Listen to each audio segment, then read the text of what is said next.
আচ্ছা, আপনি কত বছর বাঁচবেন? ৬০ বছর? কি কম হয়ে গেল? আচ্ছা, বড় জোর ৭০ না হয় ৭৫ বছর। আর যদি খুব লাকি হন তাহলে ৮০ অথবা তার একটু বেশি।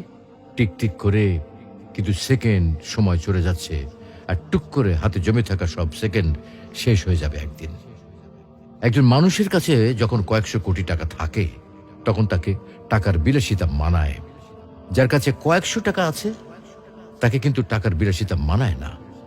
আপনার আয়ু যদি কয়েক হাজার বছর হতো তাহলেই সময়ের বিলাসিতা আপনাকে মানাতো।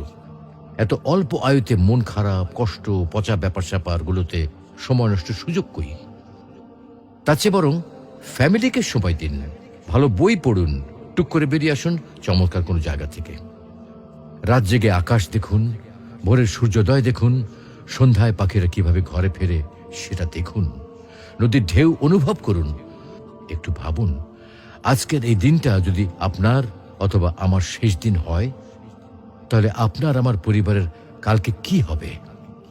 অবশ্যই আল্লাহ দেখবেন, কিন্তু এই পরিবার আর নিজের জন্য যে এত সময় নষ্ট করছি তার কি হবে? তো আসুন আমরা নিজ ধর্ম পালনের মাধ্যমে সৃষ্টিকর্তাকে রাজি ও খুশি করি। হয়তোবা আজকের দিনটাতে সফল না হলেও পরকালীন জীবন সফল হতে পারে।